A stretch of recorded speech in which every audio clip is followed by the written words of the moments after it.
आप लोगों को पता ही है कि वक्फ बोर्ड को लेकर बंगाल की मुर्शिदाबाद के दंगों की प्लानिंग बॉर्डर के उस पार यानी बांग्लादेश से हुई थी।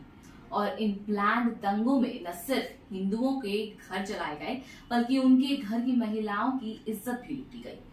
उनके पालतू पशु जैसे गाय बकरी के ऊपर पेट्रोल डालकर उन्हें जिंदा जला दिया गया। इतना ही नहीं, हिंदुओं के घर के बच्चों के गले पर हथियार रखकर उनके घरों की महिलाओं की इज्जत ये कहकर लूटी गई कि हमें ऐसा नहीं करने दोगे तो हम तुम्हारे घर के बच्चों को मार देंगे। इतने पर भी ममता बनर्जी ने जब कोई एक्शन नहीं लिया तो केंद्र सरकार को वहां सेना डिप्लॉय करनी पड़ी।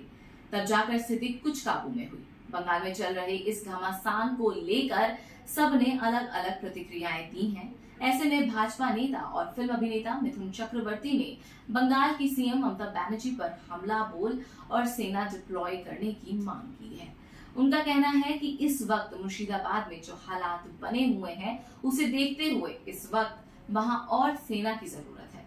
साथ ही राष्ट्रपति शासन भी लागू होना चाहिए।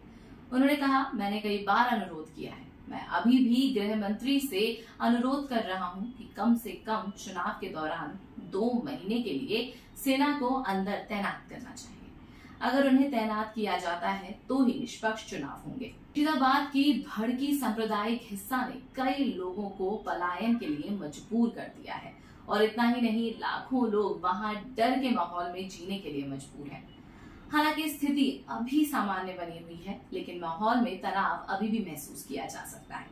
साथ ही राष्ट्रीय महिला आयोग यानी एनसीडब्ल्यू और राष्ट्रीय मानव अधिकार आयोग यानी एनएचआरसी की टीमें भी हालात का आकलन करने के लिए इलाकों का दौरा करेंगी।